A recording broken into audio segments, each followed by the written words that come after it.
Ginger, ready? Okay, we'll go.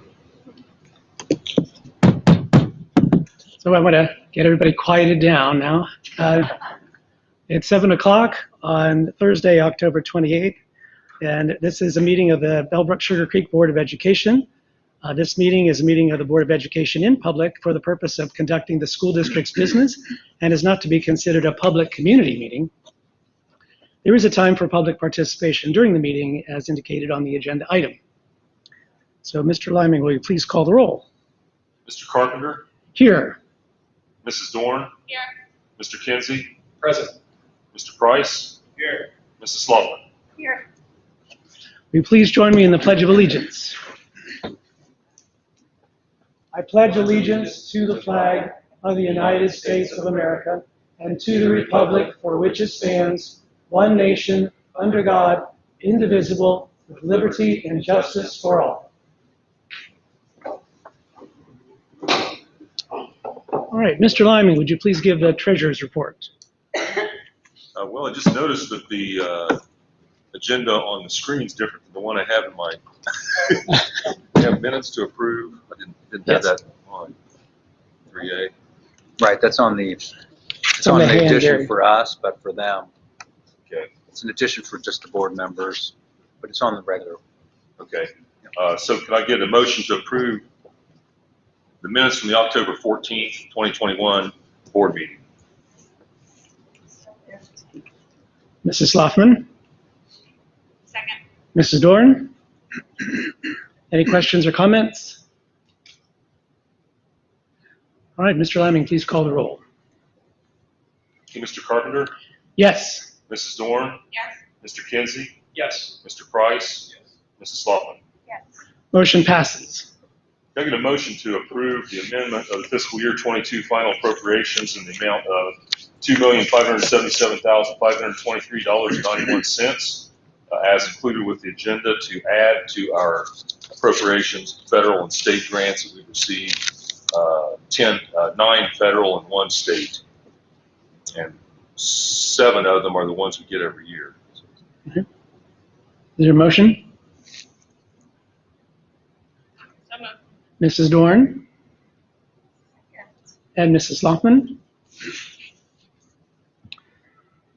All right, would you give us some more details on that, please? Okay, we have the blue copy there in the front of the stapled part of your packet, and it just shows the second column there with the asterisk at the top shows the additions to the appropriations for fiscal year 22. Basically what this means is when we do our original appropriations at the beginning of the year, I don't include the federal and state grants because they haven't formally been approved yet. Some of them I don't even know the amount on at that point. So I wait till we have formal approval and everything, and then we do this amendment. And that's what this is, just adding the grants we received to our budget, so to speak. And there was a little reduction in bond retirement where I had evidently too much there at the beginning budgeted to pay off our principal and interest on the bond issue. Okay. Any questions for Mr. Liming? All right, please call the roll. Okay, Mrs. Dorn, Yes. Mr. Kinsey, Yes. Mr. Price, Yes. Mrs. Sloughman, Yes. Mr. Carpenter. Yes. Motion passes. All right, going on to correspondence. I know that I've received a few notes about masking and quarantining, but along the same lines as we've received in previous months. And I am aware of another correspondence that came where it was expressing some concern that regarding me, that I had sent secret and unauthorized background checks on candidates. And I'd like to clarify that in that, yes, I made a public records request to our local police when we were doing our interviews for appointed candidates, as I thought that was prudent for the benefit of the district. So public records requests is what those were to our local police. On all the candidates. Right. On all the candidates, absolutely. And each time the 14 14 the one and 10 another time and so forth. So it's part of the normal procedure. Any other correspondence? If we come in on the correspondence, like you have received some correspondence from parents, not very much. Yeah. It's a fraction of what we were receiving at the start of the school year, at least for me. I don't know what other people are getting, but one a week maybe, one every 2 weeks, Yeah. not the 25 in one night, we were seeing at the start of the year. So Right. that's my observation personally. And that's been my experience as well. Anything else with correspondence? All right. Going on to reports to the board.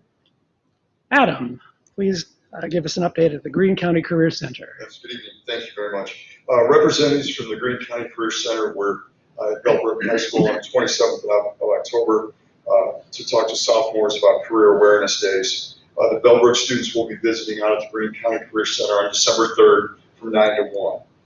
During those sessions, they'll be exposed to hands-on activities and learn more about career pathways, job opportunities, free college credit, and scholarship programs in both Clark State and Sinclair. Online applications go live on 1 December, so the students can start applying then on the Career Center website. On November 4th, interesting opportunity for anyone as well as everybody in the community. They will invite the schools, the new schools, community and alumni open house and dedication ceremony. The open house runs from 4 to 7 with the building dedication held at 5:30 in the cafeteria. It's a great opportunity to see the new building. It's beautiful. Yeah, maybe they'll have the drones working inside. They've got a drone area where they're teaching kids how to fly drones. And there'll be a food truck rally will be held in the front parking lot. And the School of Culinary Arts will be selling creme brulee. So if you feel like ruining your diet, creme brulee will do it for you. So with that, that's all I have unless you have any questions. And I've got a couple questions here. Yeah. Big picture. Yes. How much time are you spending over there? Just once a month for an hour, every week for 10 hours? I mean, I would say the typical meeting, I get over there about 5 o'clock, and usually about 8:30 I leave. And that's once a month. Okay. And then I attended the graduation ceremonies. I'll be at the dedication ceremonies. There's Nice. certain, activities that are kind of, I guess, expected to support. Right. And so, it's important that I feel it's like you got to represent Bellbrook well, so you should be there. And so Absolutely. I'm there. What's your overall impression? I mean, always come here with a very enthusiastic report. It seems to me like you're enjoying what you're doing. I don't know, you can maybe expound a little bit beyond just the facts you just gave. Your just general impression of what you're doing. Yeah, well, it's been an interesting education for me to see all the capabilities that are out there. They really are doing amazing. Drones is just one part of it. There's a complete IT education where, they're really doing a great job of what I consider not strapping kids with college debt. There's a lot of opportunities to get through and get, technical programs, engineering programs. They're doing a lot to help kids not take on that college debt. And I'm glad to be a part of it. They have their problems, I'm assuming, mirror yours, as far as masks and parents' involvement. And, Dr. Kozak gave me a letter today of some correspondence. You always have interesting things going on.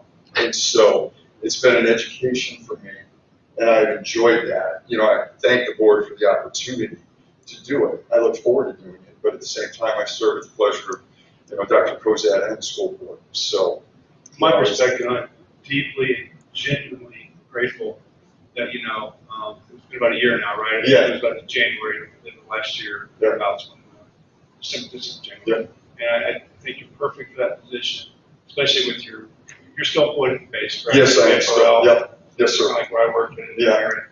And I just cannot imagine a better tie-in with what this region offers and your background, tie-in with the base. And I'm genuinely deeply grateful for you being there. Well, Thank you. Well, thank you. I enjoy it and I look forward. I'm really glad that, that Bellbrook was able to get the engineering STEM program here. It's been done great things in Beaver Creek, and I'm sure it'll do great things here. I'm still an engineer fan, so we need more engineers. So Yeah. That's it about that. I'm sorry. Very good. Anybody else? Any other questions? All right. Thank you very much, sir. Yep. Thanks. Thank you.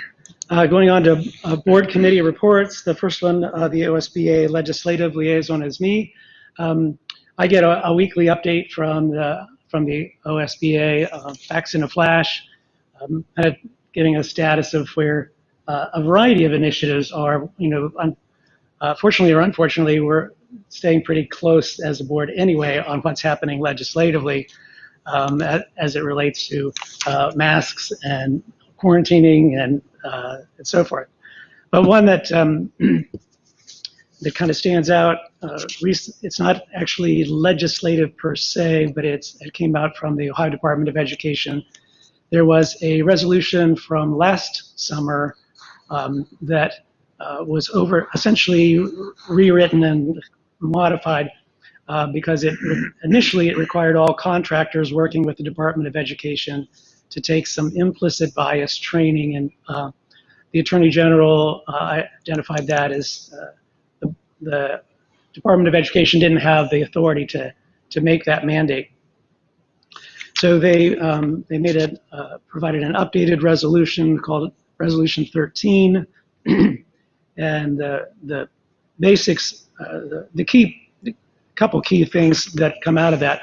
There's about a dozen whereas in the resolution, but therefore let it be resolved that the board emphatically affirms the primary place of academics in Ohio's K-12 public schools. It resolves that the board affirms its condemnation of racism, hate speech, hate crimes, and violence in the service of hatred, and that the board condemns any standards, curriculum, or training programs for students, teachers, and staff that seek to divide or ascribe circumstances or qualities such as collective guilt, moral deficiency, or racial bias to a whole race or a whole group of people. So the board will be guided by our guiding document For Each Child, Our Future, and advocate for it as a framework for developing educational policy and action. So it's available for you to take a look at the whole thing on the Ohio Department of Education website. So with that kind of finishes my legislative report. They've then also repealed the item 20. Right. Did you mention that, or? Yeah, it replaces that. Yeah, So, it repealed and then added the language you just covered. okay, going on to BSEF and financial advisory. Do you have anything, Audra? So a few things. BSCF actually meets tomorrow morning at 8. So if you could all help me to not be here until 1 in the morning tonight, that'd be great. We will do our best. Tomorrow morning, we'll be voting on the fall grants, any grant applications that teachers or staff have submitted. Also, BSCF has recently advertised for a fundraising coordinator. They've been advertising for that for a while and have gotten little interest, but the principals helped out, I guess, recently and sent out emails to all the parents, and we've gotten some interest, so that's good news. Mm-hmm. So hope to be finding the right fit for that position here shortly.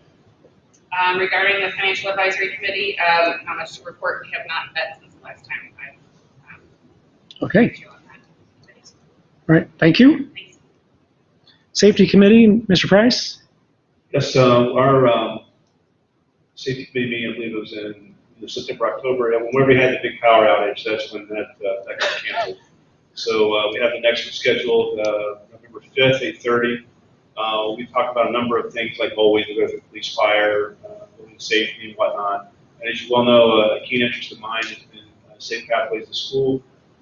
Janice and I work with AAA and can pay close attention. You'll notice that the crossing guards, feed wire, and Upper Bellbrook now have reflective vests. They have, I provided flags to them. I hope they're using them, because just walking out in this, especially feed wire, without something really getting people's attention is really a big deal. So we'd still like to continue to look at using the AAA, what do they call it, school guards. I forget what the term of it is. Safety patrol. Safety patrol. While we can't, it's pretty clear we can't use them to usher people across feed wire or Upper Bellbrook. There are other opportunities for that. Maybe to get kids organized as they're leaving the building or something like that while they get into the realm of adult watching. it also provides a great opportunity for leadership development and actually good behavior. If you want to be on the school safety patrol, you got to some prereqs for that. So, Janessa, I would like to see about having AAA. I'll talk to you about that later. See if we can have AAA invited out that day as well. I don't know if that fits within the scope of that, but it might be interesting to have them there. And yeah, it's next meeting. I don't have a lot to say. So November 5th, and it remains a keen interest of mine that we provide a safe and possible way forward for our kids to come to school. To include eventually looking at the extra crosswalks on 725 for the families that are on the south side of 725 there, especially. So, we'll follow after we have our meeting. Thank you. Right. Thank you, sir. For the Greene County ESC Business Advisory, we don't have a representative on that committee. So going on to Greene County Public Health. Yep, so we can switch to the presentation. So I'm going to give a brief update, the COVID-19 update, and then Melissa Howell, who is the Health Commissioner for Greene County, will also talk here in a minute. So this segment is transitioning from one computer to another one back there. Oh, no, I have that presentation. Oh, there it is. She's filling in for Mr. Bowles tonight, so we appreciate that. Thank you.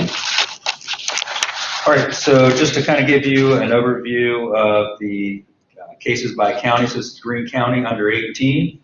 So again, we see the trending downward there. This is as of yesterday. I do not have the statewide, but those numbers are trending down also. But just to give you a snapshot, we'll go on to the next slide there. Yep, so just give you a snapshot of at school here, school specific. So this is as of this week. At the top chart up there is from Monday through yesterday. We always do Monday through Sunday. And then the bottom chart there is cumulative over the school year. And so you'll see this past week, Monday through Thursday, we've had 4 positive students, 2 at the high school, 1 at the middle school, 1 at Stephen Bell, 2 positive staff, and then 4 quarantines this week so far. Go on to the next slide, please. And so then you see this graphically. This is graphically from the beginning of the school year. So we had student positive cases and students quarantined. And so you can see that, again, a lot of the quarantine, obviously positive cases are correlating to obviously the quarantines down there, and our numbers are low also in both those cases right now. We go on to the next slide here. This is a new slide. This is give you a snapshot of the past month. So this is from September 27th through October 27th. And so this is our dashboard here. So we've had a total of 29 cases here at the school district. 4 at Stephen Bell, BCI is at 8. Those both have mandated masks. And then the middle school and high school with 7 and 10. Those are mask optional at this point. And so 29 positive students and then 7 positive staff. And then you see the quarantines there. 65, obviously, there's quite a few more at the high school and in the middle school, especially the high school there.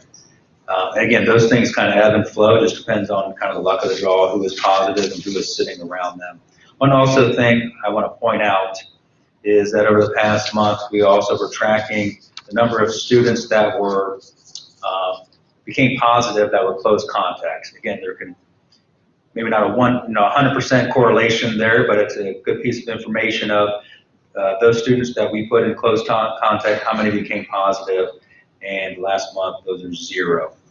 And cumulatively over the school year, we've had 16 students and 1 staff. Sure. The difference when you're talking close contact, you're including students who were quarantined and those that were under the modified quarantine, i.e. they were vaccinated and got to remain in school masked. Is that what you're saying? Yes, so any close contacts. So all, including that group that got to remain in school. Yep, anybody that's a close contact. Thank you. Yep. Going to the next slide here is attendance rates. Again, these are things that I've been talking about pretty much at every meeting here, just to try to give a snapshot or cumulative information here. Year-to-date attendance rate, almost everybody's in 90s. We round up, everybody's in the 90% there. So attendance is trending upward in every building. Obviously, that's good. And the quarantine numbers are going down, so they're becoming a less factor in the overall student absences. And again, if you have less positive students, the way we're running things right now, the less kids you can have in quarantine. And then next slide here. So again, this is graphical of the daily attendance rate summary. You can see that right at the beginning of the school year, we were above 95%. We went all the way down to 85-ish percent, 84% there. And then we are gradually climbing back up there to almost 95%. Again, typically in the years past, we've been at 95% for the school year. So obviously at times like this, at the beginning of the year, we are above 95% if we average those out, but we're getting closer. Next slide. Daily percentage of absences due to quarantines, and obviously this kind of mirrors the future slides previously about the absences due to quarantine, that those are trending downward, and you see that those are much lower than they were middle of September there or so is kind of where we're seeing, and everybody was seeing a spike in cases there. And then let's go on to, so this is how, do you want to talk about this, or do you want me to talk about Massive Stay Test to Play and then lead it into you? Sure, I can start. So Massive Stay Test to Play, so ODH came out with this on Monday of this week. So essentially, Massive Stay would allow close contacts to stay in school rather than quarantine at home if they follow their guidelines. And we'll look at those in just a second. And Test to Play would allow close contacts to still participate in sports, or extracurriculars, I should say, if they follow the guidelines put out in Massive Stay and Test to Play. And again, this comes out of the pilot from Warren County, where they essentially were doing the Test to Play for everybody. Folks were getting tested in order to stay in school mass, but they also had to test. So if we go on to the next slide here. You want me to go? You want to go ahead?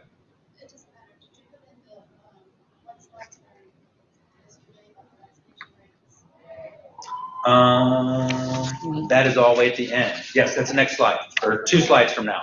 You want that right now? Yeah, okay. Sure. So Melissa Howe, who's the Health Commissioner at Greene County Public Health, so thank you very much for coming out tonight and talking with us. It's a pleasure to be here with all of you, and I very much appreciate the time. As you know, our schedules are busy. I've talked to Dr. Cozette a few times about coming, invited him back to the Board of Health meetings for these questions. But we've been working very hard, sometimes 12 and 14-hour days, to bring resolutions to the pandemic for everyone, which has been so difficult for health districts, difficult for school districts. To just draw some comparisons between a health district and a school district, to give you some idea of who we are, is that we also serve a board. So in Greene County, we have a 13-member board. Our members of the board are appointed by your elected officials from the cities, the villages, and the townships. And so they're a governing body, and they oversee the policy and the programs of all that we do. Now, most people are very familiar with health departments in this particular round of scary disease, but I assure you, scary disease comes along every single year. So my background is in nursing and public health and in business. So I had a background in nursing and then kind of moved into public health as an epidemiologist in Montgomery County. And then from there, I became health commissioner in Pearl County, and I came to Greene County in 2013. So I was born in Dayton. I was raised in Springboro. I lived part of my adult life as a nurse in Huber Heights. And then I went west to Eaton, and now back over here on the east, where I always wanted to be. So I love serving the community here in Greene County. I want you to know that we do try and work very closely with the school districts, and they know, they have my number, they can call me anytime. A little bit of history on Mask to Stay is that we have school districts and health districts struggling currently with a lot of what is going on. And so some of the, the ODH came down with the Warren County project and looking at Test to Stay, it was really many of the local health departments across Ohio that was pushing for Mask to Stay. And what that does is that as soon as someone is identified as a contact to somebody who has COVID, they are allowed to stay in school with the mask on.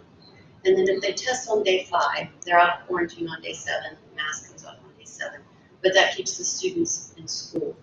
Probably the less exciting part of this came from the Warren County project, which is the Test to Stay.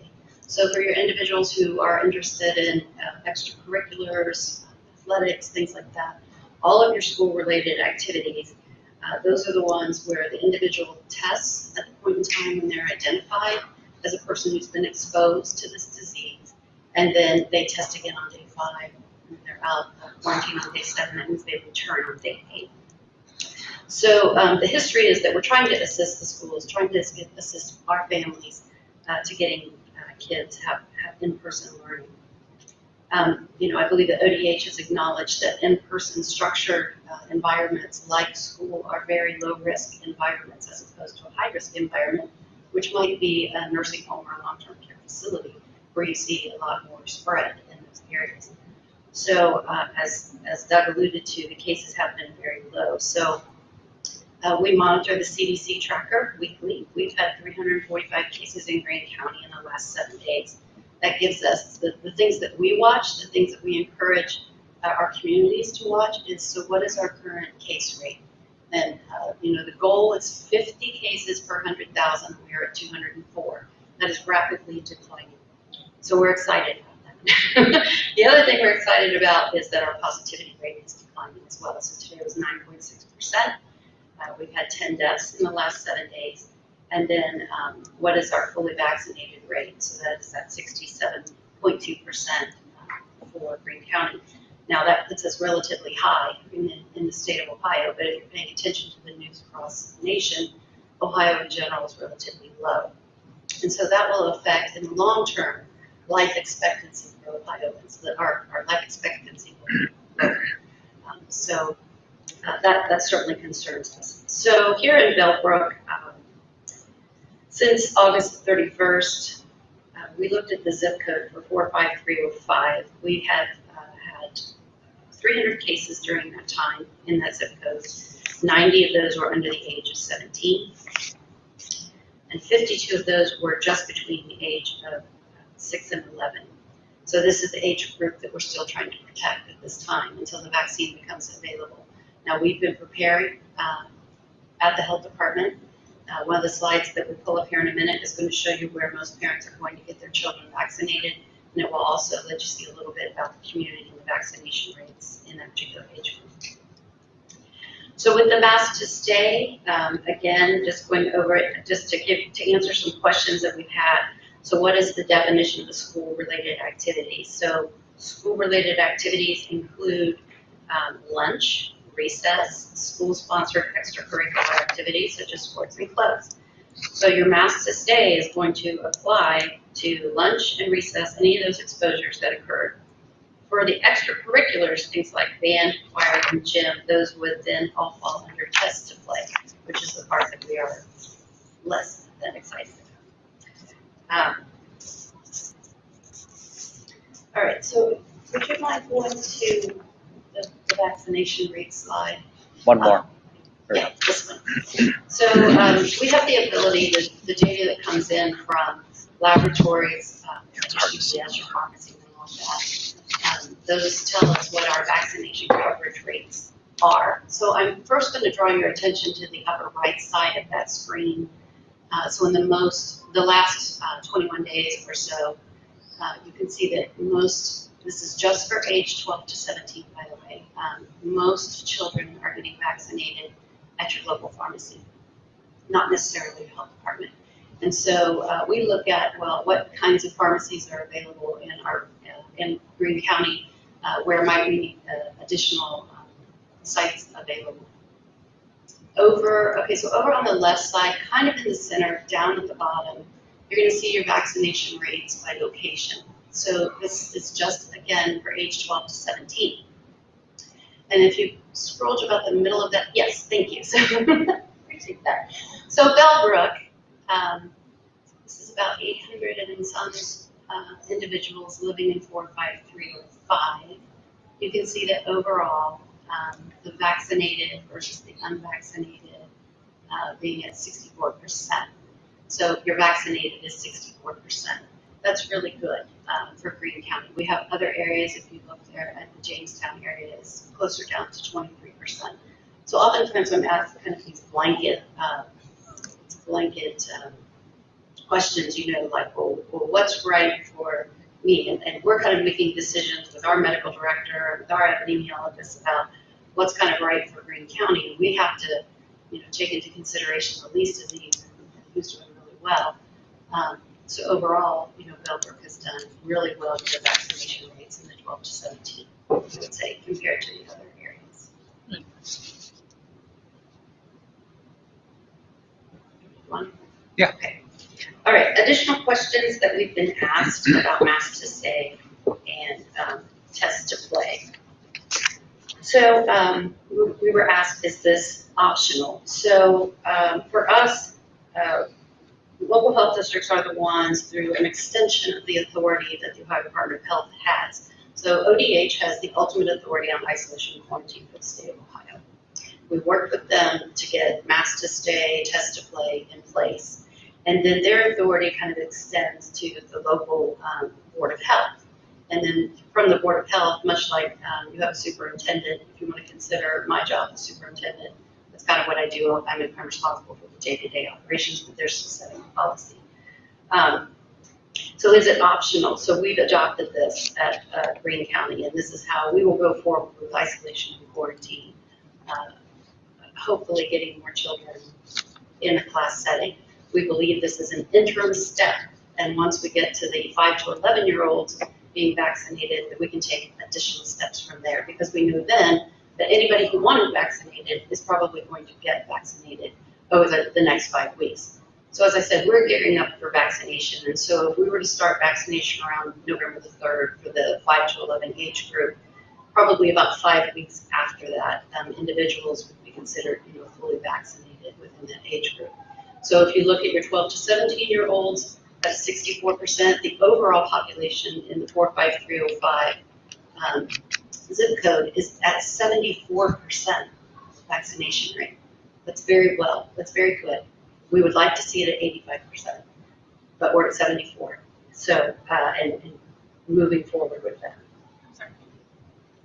Yes, you can run. Sorry, you said 75% of overall people who are eligible, or overall It's people? overall people. Or 75, 74% 74% in the 45305 in this area. Yes. Yes. Great. Thank you. Sorry, I just wanted to clarify. That's fine. Yeah. That's fine. Would you prefer if I say my question to the end, or? No, go right Is ahead. that okay? I think that's what I'm here for. I wasn't on the menu, and I'm here for questions. Go ahead. And again, thank you so much for being here. Sure. It's really great to have you. Would you mind expanding a little bit? You mentioned that maybe after vaccine is available for 5 to 11, there may be additional steps. I'm just not sure what you mean. Sure. So we're thinking of already ahead. So just like mask to stay, you know, we wanted to look at the data as far as health departments are and say, you know, we can't stay in masks forever. You know, at what point can we say we're moving to the next stage? And we believe that will happen as transmission comes down in the community, vaccination goes up in the community. So, so as 5 to 11-year-olds become available, we'll know that anybody who wants their child vaccinated didn't have that additional layer of protection, although it is not 100% protection. You know, it is just another layer, just like masking and distance and washing your hands and all that kind of stuff. But certainly anybody who wants to get their child vaccinated can get their child vaccinated. Of course, there's some who can't get vaccinated, as you know, vulnerable people who just can't. Thank you. Okay. There was a question on House Bill 244. So House Bill 244, which went into effect on October the 13th, and I'm sure you're aware, applying to the schools and this idea that somehow vaccinating and masking would create some kind of differences. This was developed with that in mind. So it's really going to apply to anybody, regardless of vaccination status and regardless of their masking status. And so that was done to help the schools somewhat, because sometimes legislators, when they're developing their policy, it doesn't always take into account, that downstream effect that it's going to have on all of us. So we really wanted to be prepared for that on behalf of the schools. Okay. So should students be separated from other students in classrooms, lunch, or gym class, the ones who would be placed into quarantine? So ODH did send out some answers to those questions. They are much more timely in answering questions now, so we're grateful for that too. They also are working very hard. So let me find under item A.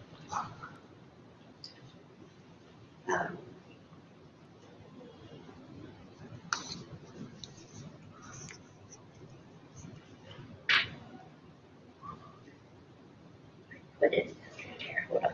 Wrong question. So in short, no. So what they have said is that you should be aware, when at lunchtime or something like that, you should be aware and consider that environments where masking cannot be maintained, such as the lunchroom, are a higher risk of transmission. So maximize your physical distancing, make efforts to improve ventilation, and reduce mixing of students to the greatest extent possible. It should be done as a general best practice. It's not specific to students within mask to stay or test to play guidance. So that's something that's kind of always been there. Another question that I had was, this one was very similar. Do the mask to stay, test to play guidelines apply to those that are vaccinated or those wearing a mask in the classroom? Again, mask to stay applies to contacts regardless of their vaccination or masking status, and test to play applies to those individuals who are involved in extracurriculars. But again, individuals should remain asymptomatic throughout this time period. The next question was,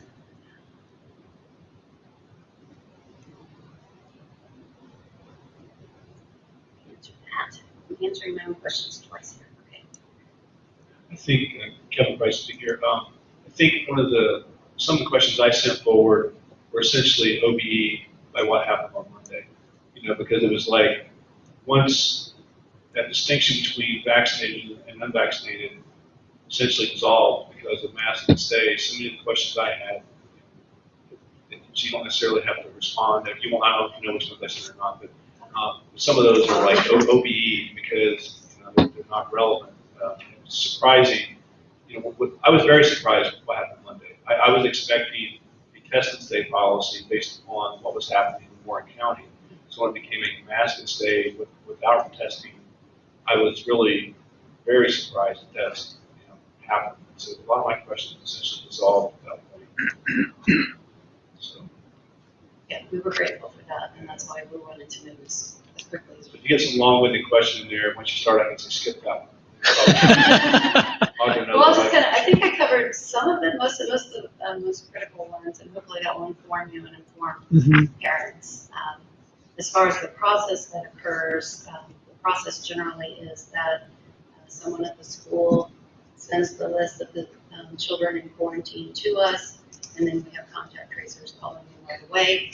And contact tracing isn't just about symptoms necessarily. Sometimes you have families that may be struggling for food or other services that they may need, so they get offered referrals or services that way too.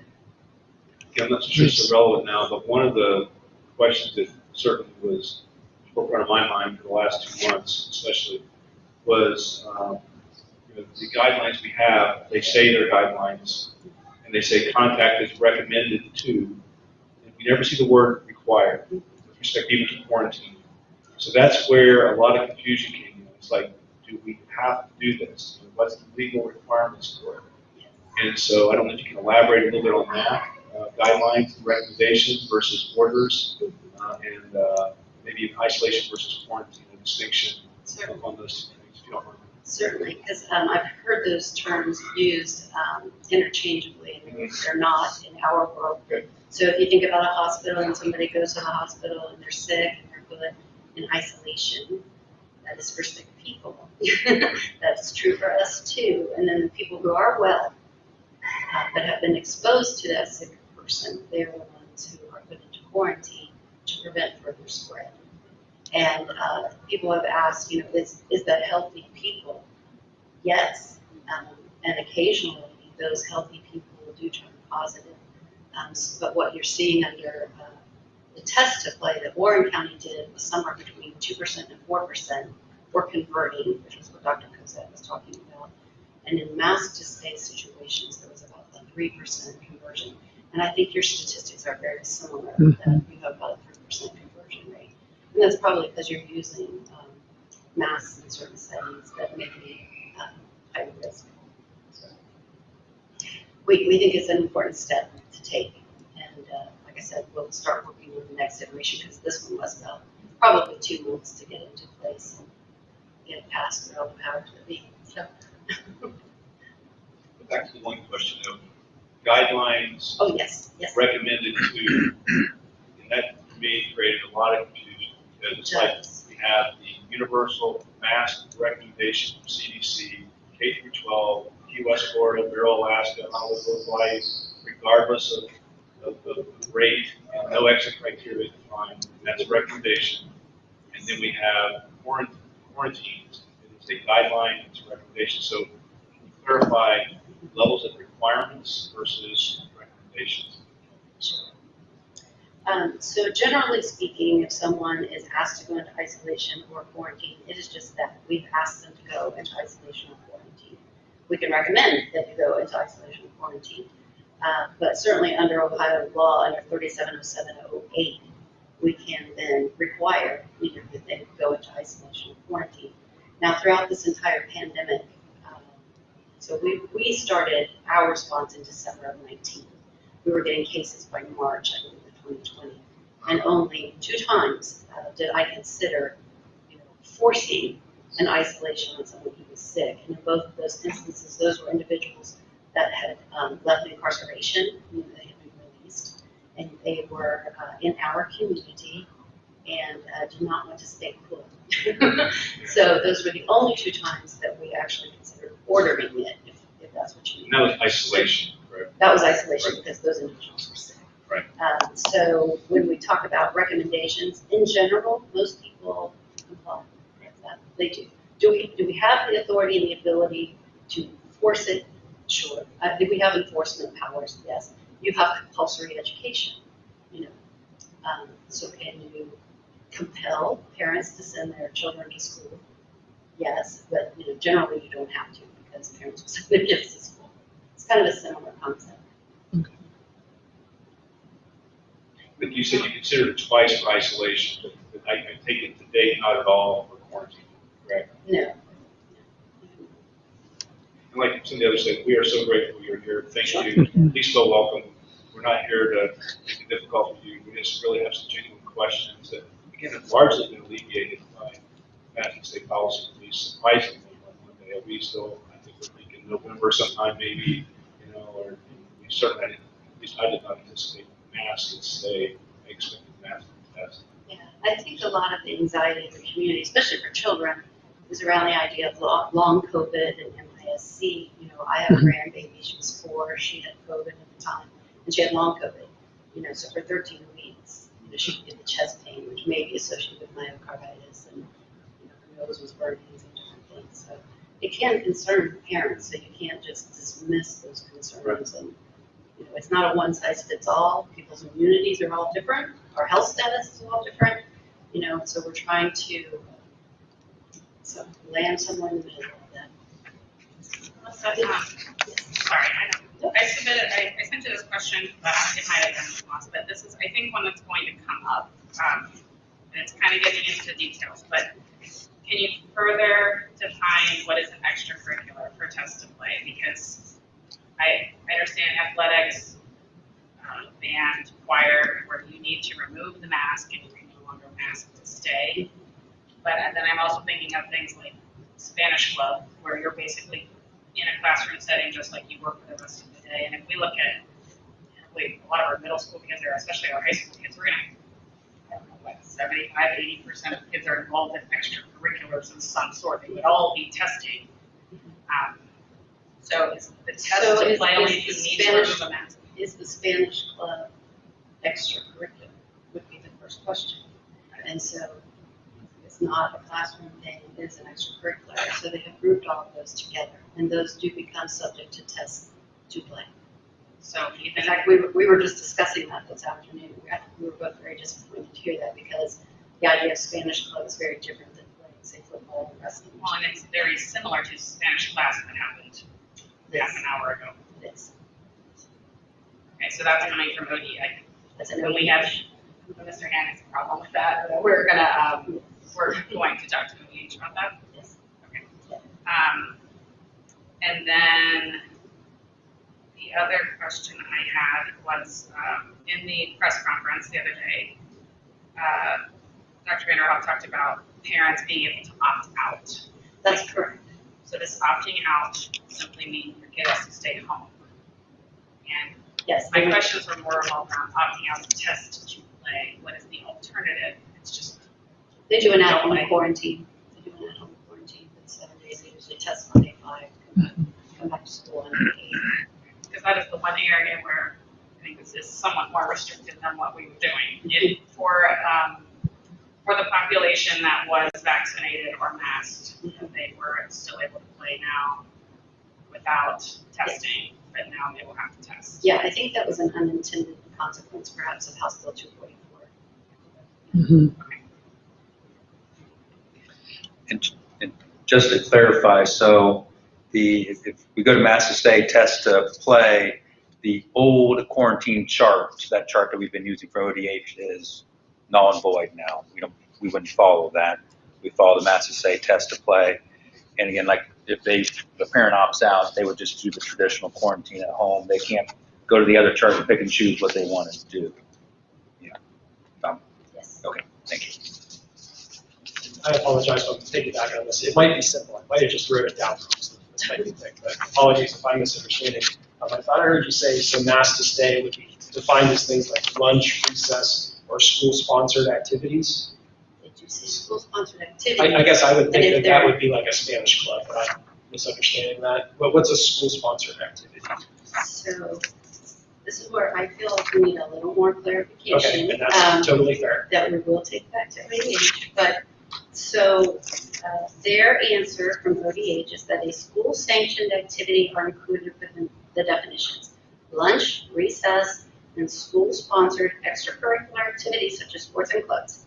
When the setting is a true classroom setting, band, choir, gym, that takes place during the school day and is considered a true class, mask to school guidance can be followed. So it's going to depend on, I think, how the school is defining that particular activity. Okay. So our 7th grade band class that happens first period falls under mask to stay, but marching band after school is an extracurricular. That's kind of how it seems like it's coming down in the way that they've worded this. Okay, because yeah, I did take a note, something about gym as part of test to play. If that you might have just mixed your words when you were talking earlier. So I heard you say gym and it would be part of test to play. On that. That's a classroom. 1 second. Let's just pull up a list of all like 600 clubs. We'll go one by one. We'll figure it out. Part of the You're so curriculum, lucky. there you go. Yeah. We're going to be back here till midnight again. I know. And if you're still figuring this out Yeah, because understood. ODH hasn't been clear with you, then that's fine. If we'll get back to you. Let me Or follow up. if maybe the answer is, the administrators who know the clubs the best, maybe they can help with some of those definitions. I don't know. Let me get it clarified for you. Sure. Because it was a little gray. And I then, think, how have we been doing that currently when they are in, like Spanish club, we've just kind of treated them, if they were, well, of course, then it was vaccinated and unvaccinated, and that's totally different. Yeah, they still would be, they'd be wearing a mask. And I think that's what the challenge with it is. If you're in a Spanish club and it's you're sitting across from each other in a classroom and it's at 10 minutes after school, we're lumping all that together with, not we, but ODH with this, is lumping that together with wrestling and where places where you have to take your mask off to participate in an extracurricular, where something like a Spanish club, you don't have to take your mask off to participate in. You can still wear your mask, and that's where the troublesome part is of, and I see it with the, implies athletics, Yeah. instruments, not But somewhere in student there, council, and I where you don't- can sit in this room just like we are right now, with your mask on, if you were masking to stay. and even bold. yeah, I think they ODH is lumping anything from the school bell rings to the school bell, starts and ends. That is mask to stay. Anything that happens after, before that, it's test to play. They have lumped everything together like that. That's rough, because I know this would help a lot of the administrative burden of teachers having so many kids at home and trying to keep them up to date on their studies. But when you're talking about high school,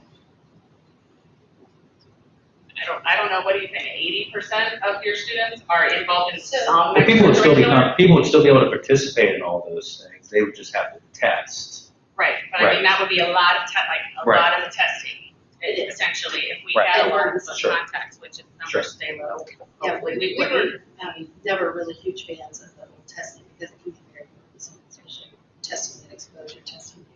Mhm. So she made an interesting concept, given you can't make it. So the Board of Health has adopted this, and this is what we are going to do here in Green County. And so as we're talking to your parents, yes, this is how we will enforce isolation. Thank you all. Thank you so much for being here. thank you. Thank you very much. Appreciate it. Thank you. Right, going on to item D, review of the October 19th community chat. There were 4 rooms that we had for our community chat. Dr. Kozad and I were in the room with the non-parents. And just to give really just a brief update, some of the discussion that came out was, sometimes the school website isn't as up to date as parents or community members would like to see it, and calendars are maybe tough to keep up to date. So that was noted. One of the other things that is related to a question we had at our last board meeting was there was a grant that paid for hot meals to be distributed to families in the district. And it wasn't clear that in our general communication, or clear to enough people, I guess, that that a grant was paying that, and the community wasn't paying that out of the school budget. So duly noted that things like that are provided as opportunities to the community that are funded by a grant and so forth, that perhaps we should take a special care to make sure that that's well publicized, that it is based on a grant. So those are really the 2 kind of big things that came out of that discussion. Kevin, do you want to go back to your group and let us know which school was? I have 2 problems. I have a 12-hour travel foggy brain here that not only I can't remember what we talked about, but I also forgot the notes that laid on my desk there. But I think I can remember something. I traveled from Tucson, Arizona today, so bear with me. 3 o'clock in the morning here today. One of the observations was that our handbook is a bit dated and doesn't have consistent formatting throughout. It's clearly a product of multiple iterations over multiple years, so there was a focus on that. Kevin, which school were you, which parents did you It have? was Stephen Bell. Okay, thank you. And which there was only, unfortunately, well, actually two parents came to that. We had a very productive discussion. Again, I really feel bad that I forgot my notes, because I said keep these notes, and I put them right there, and then forgot it. So, so I will send the summary later, and I can talk more about it next month. But one of the things that came across too is that there was an interest in a variety of meeting types, not just what we did last time. As what I thought was neat was that we started was this community chat. Was this the template for how we will communicate with the community forever and a day? No. It is a start, which is an unprecedented, and I think that we can certainly use that format in the future. Unfortunately, that night we did have a band event, which I think conflicted and maybe drew some people away that might have attended otherwise. COVID remains a concern, people, and even if not a concern, people have adopted habit patterns to keep them from coming out very much, I think. But they had an interest in having a that type of meeting, but also one where maybe we could have a more open forum and maybe have more than one board member there, not up to a quorum necessarily, and be able to have back and forth. So, and that I thought was still very productive with the two people who were there. Janessa, you were there. What am I forgetting? Did you bring your notes? Because I can't remember a whole lot. I have your notes. So again, I think website again, and I think also just trying to be even more mindful of students that are new coming into each of the buildings, even though it's Stephen Bell, but kindergarten parents, third grade parents, sixth grade parents, ninth grade parents, of just double ensuring that those folks know all the information they need to know about the logistics of the school and so forth. Again, I think we're already doing pieces of that, but just continuing that, but also new students that aren't necessarily in that initial grade, like maybe a new first grade student. So again, of just taking it to the next level of those. Email addresses on the staff members on the website, even though there is a staff directory on there. Again, I think each website out there is just a little different. So just if you aren't on our website a lot, sometimes it can be, a little hard to maybe navigate just because it may be different than other websites.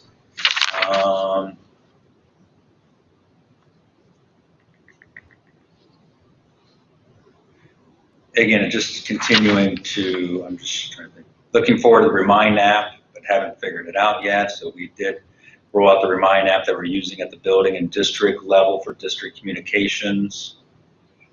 And I think that's the major gist of some things here. All right, thank you. Audra. So I had the middle school parents, and I am a middle school parent, so I had flip-flopping back and forth between being a board member and being a parent member. But we talked about a lot, really, and some of which is probably different than what you might have talked about in some of the other buildings. So things that were kind of middle school specific. We talked about extracurriculars, and some of us have children who need a little nudge to join these things, but we don't always know about the extracurriculars because they're mostly advertised during the school day to the kids. But we can't have the conversation at home like, maybe you should try that engineering club because we didn't know it existed. So a little more communication maybe on extracurriculars, or even one parent suggested kind of a back to school night where the club's all set up in or the different extracurriculars set up in the gym or whatnot.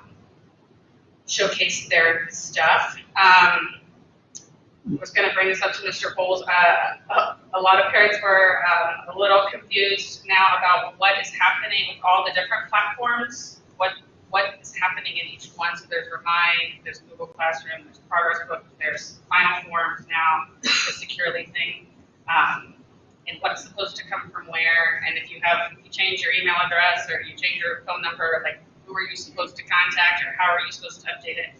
And someone suggested maybe even having a parent night where probably Josh would come in and kind of teach us all those things to help parents navigate all of those systems, which I would like that myself. Let's see, text messages. This happened, right after the power outage and whatnot. And so text messages, they kind of agreed, are the fastest way to get everyone really important, urgent information, but should only be used when absolutely necessary and should actually contain info, I guess, directing them to an email. Not all the parents always get the email, or the mom gets the email, but the dad got the text message, and it scared people. So if there is an urgent message about an emergency, have the text message contain the email or the info. And in general, the best way parents prefer to be communicated with were emails directly from their children's teacher, because it was pertinent and direct and topical. So, yeah, we talked about the time. It was really valuable session. How many folks did you have? 2, and me, and Mrs. Okay. Gang. Okay, But they were very talkative. One was business leaders. right. Mike? Oh, well, some people have already hit on some of mine. In particular, perhaps a one-stop shop for all clubs and activities. We had really great discussions. A lot of back and forth. I'm not going to go through a lot of that. Probably the best part was seeing the parents talking to each other, as well as to myself and Mrs. Pritchard. It's great to see those connections being made. But I kind of just have a bulleted list of some maybe action items just to be considered. I don't know if it's the program manager or what, but so just kind of, I'll hit them kind of quick. But I will say that like one theme overall, by the way, I had high school students with 6 parents from the high school. By and large, everybody was just singing the praises of the counselors, saying that they do an excellent job at communicating. Even one person said, if everybody can communicate as the counselors do, that would be a good start for them. Not sure how to execute on that, but kudos to the counselors. They would appreciate timely information, immediate information. If there's ever anything, I'm going to just call Facebookable. If there's ever an altercation or something, obviously gossip and rumors can fly at the speed of Facebook. And some folks were saying, hey, if you can get a quick text, something like, there was a slight altercation, everybody's safe, rather than having Facebook and whatever go down the rabbit hole. In regards to email lists, there was a question about perhaps just maybe poking parents. Obviously, it is probably their responsibility, but to poke every now and then and be like, hey, is one parent or guardian receiving the emails on this list and the other not? If so, here's an email address, or here's a form or something, because there was a little bit of consternation of just, well, my wife receives from this, but the husband does not, something like that. There's a lot of discussion about school safety. Kind of the one takeaway I just wanted to mention here in brief is to maybe learn a little bit more about ALICE training. That's something I'm actually quite familiar with that I've undergone myself. And I know that the teachers have gone through some or all ALICE training. That we might want to have a future discussion. ALICE training is ALICE, which is a response to a mass shooter or a mass casualty. Sorry, Alice. Thank you. It's a really great program.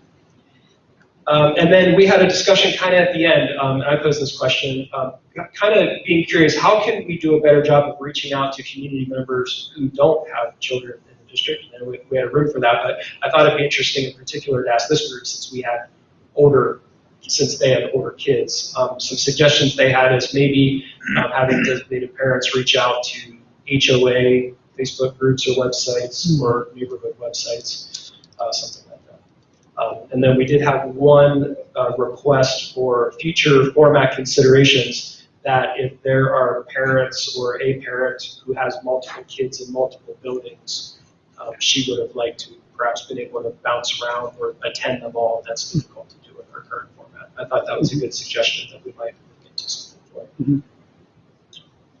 There we go. And I have to go back, I'm sorry.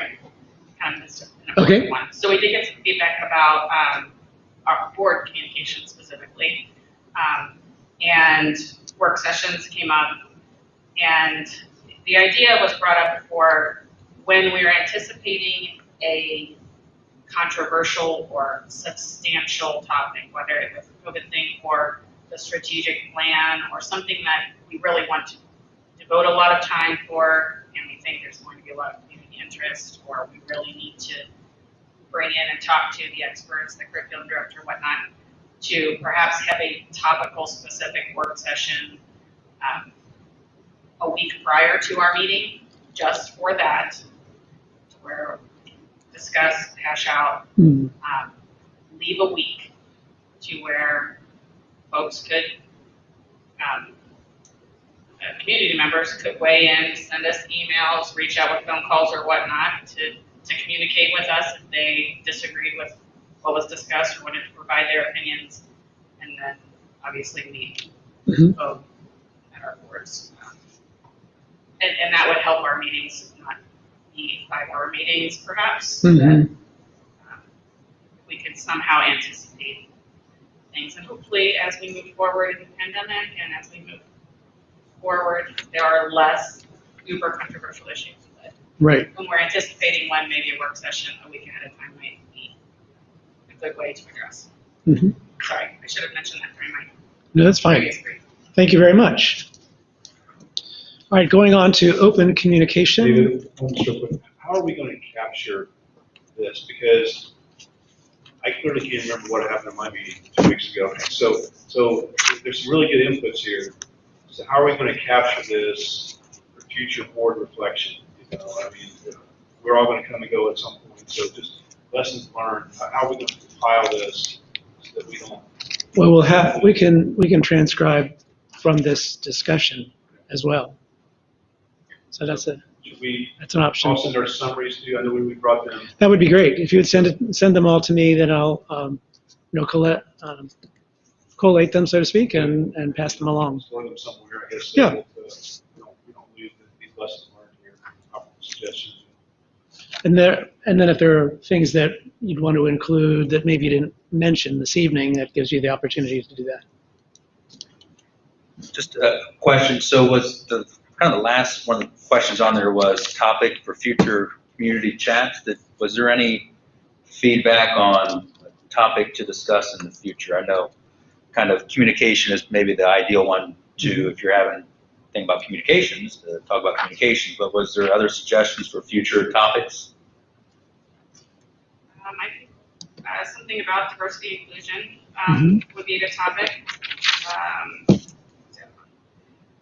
Something about curriculum and curriculum adoption, how does curriculum get chosen?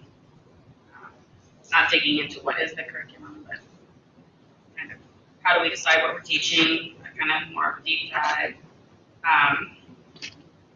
And then something about extracurriculars or athletics. People have feedback on those kind of things, or ideas. What could we have this kind of club, or I think that this would be good, or we should do this differently. And people don't feel super comfortable coming to a board meeting, talking about we should have a bowling team, but there isn't really any forum for someone who thinks we should have a bowling team. So I think that might be a good one as well. Adult education was one thing that came up in our group too. We have resources available for adult education for things like computer use, learning how to use Excel or spreadsheets in general and that kind of stuff.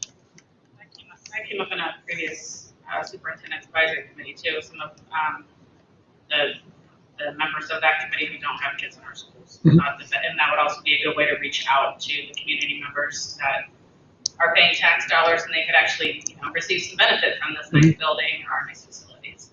Right. Some adult education. Yeah, so there is a part of our strategic plan, there's a communications part of that. So I will take these suggestions and these thoughts or these ideas and give those to them, to that group.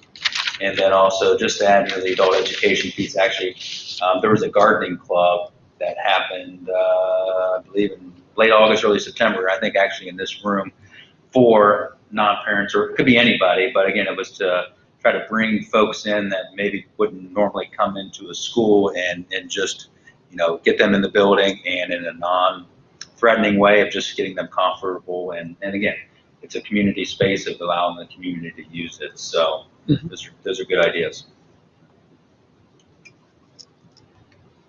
All right, anything else? Okay, going on to open communication. First, we have Mark Kipling, and it's just a reminder, it's 3 minutes per person and no personally directed comments.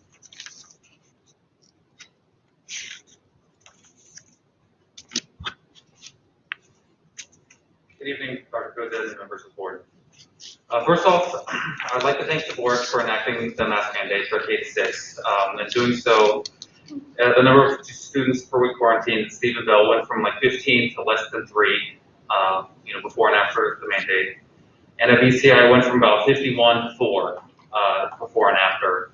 And it looks like, since then there have been no new in-school transmissions for those schools since those 2 weeks, or since the 2 weeks after that masking went in place. So I would like to thank you for doing that. Some of this, I guess, now might be sort of moved after the discussion for the new guidelines, but and part of this also sort of addresses that last point, or one of the points that Audra had with regarding the working meeting, a week or so before. But we have, I guess, a pandemic response team. I wasn't really sure how to sort of organize this, or what sort of topic this should lie under, but we have capability in the manual or in your guidelines for a pandemic response team. And I was just wondering who is on that. Is there anybody on that pandemic plan? Is there anybody on that response team? And because right now it looks like it's just board members. And so far I haven't heard any of you say that you're a medical professional or a public health expert. And it seems like having a designated pandemic response team would allow you to consider appropriate amendments to a motion and then bring forth the motion at a special board meeting. Considering some of the reasoning used for the last motion regarding the antibody testing, I wish I had a nicer way of saying this, but ignorance shouldn't be a reason for issuing recommendations from the FDA and the CDC. Those are two of the highest funded departments in our country related to those topics. And how many of you know why the FDA doesn't recommend using an antibody test? I went to the CVS website regarding the rapid antibody test, and under that, it says even if you test positive for antibodies, you should continue to follow the CDC guidelines regarding social distancing, frequent hand washing, and wear a mask to protect yourself and others. The positive results do not mean that you're completely protected against contracting COVID-19 in the future, and the test cannot determine whether or not you can spread the virus to others. It should not be used for diagnostic purposes or to confirm immunity. So consulting with your pandemic response team, or at least what I'm imagining the current pandemic response team to be, a few days to consider the ramifications of allowing these amendments, the ramifications of these additions would be greatly appreciated.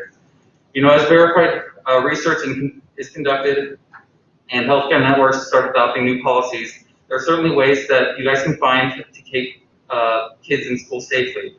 But completely disregarding parts of those policies or using preliminary research containing disclaimers seems impetuous to me. I sent you all an email regarding these points after the previous board meeting, and after doing so, I did not receive a single response from anyone on the board. I understand that you all likely have busy lives, but does that not concern you? I would like to request that you consider amending the motion passed last meeting to include a time window in which the antibody test can be considered, for instance, the 90-day time window that Kettering Health uses, as they were one of the supporting arguments used for passing the motion. Now, that's one of the things that might be moved now regarding the new guidelines. But I would also like to request that you take a week or so after bringing forth a motion related to public health before considering throwing out CDC, FDA, or ADH guidelines or recommendations. And again, that sort of addresses that goes to the maybe the working meeting before, a week before. So. All right. Thank you very much.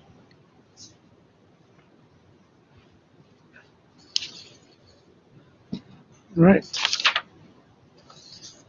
Mark Carrera.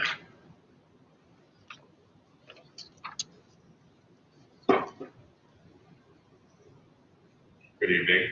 Good evening. Still seems kind of like a football game. Right back at it. Really, I just would like to thank you for, again, bringing Green County Health Department in. I think that was very helpful, enlightening to me, and I hope it was enlightening to you. And I would hope really that we would be listening to the guidance. And there is one thing that she said that I feel is relevant kind of to us and to the situation here. Sometimes I think some of the decisions that were made, such as last week's decision, not a lot of thought given into the downstream effect, like the people that are actually having to implement those things and not really taking into consideration that portion of it and how difficult it is to do. And really, I would just hope that, going forward, we would have more opportunities to maybe, I agree with that idea of having, well, I would appreciate that idea of having a meeting and then having a decision, just personally. But again, thank you so much. And hopefully, good luck. Right. Thank you, Mark.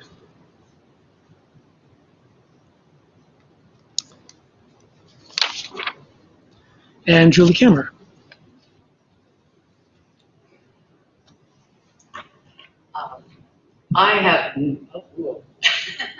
I did not have anything planned, and I was not planning on speaking. But as I'm hearing and thinking of driving by the preschool when I'm picking up my son and seeing 3, 4, and 5-year-olds with masks on their face outside playing, it enrages me and it saddens me.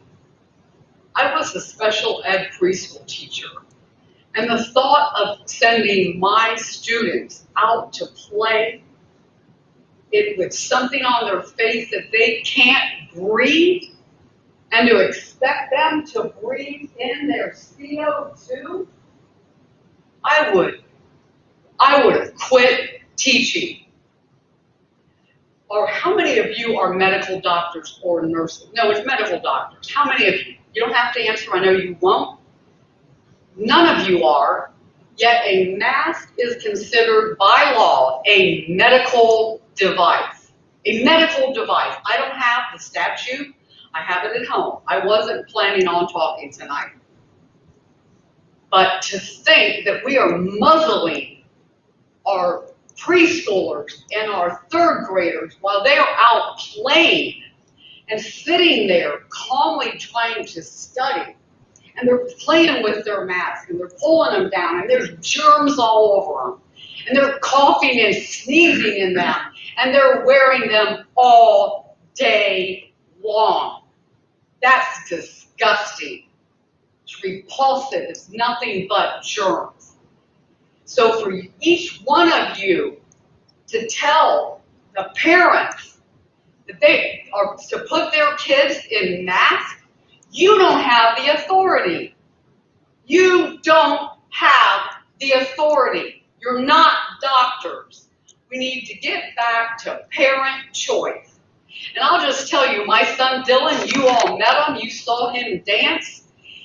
That boy has never, ever, ever worn a mask. My son has special needs. He will never wear a mask. I didn't wear a mask last year from March of 2020, only going to doctor's appointments. My son and I are as healthy as can be. Of course, we take 20 vitamins a day each because we're talking about prevention. Nobody's talking about prevention. We're talking about let's suck in your CO2. Excuse me. I know that's true, but none of you have the authority to dictate to these parents that they have to put a mask on their child's face. None of you do. That is a medical device. If my doctor told me that, which he did, take a statin, I'm like, no, thank you. I waited 4, 5, 6 months before I started that thing. I have a choice. I don't care what that doctor says to me. I just want you to reconsider your decision to mask our youngest and most vulnerable children. The psychological abuse and the emotional health, to not be able to see your teacher smile and your peers smile at you, shame on you. Shame on each one of you who voted for it. Thank you.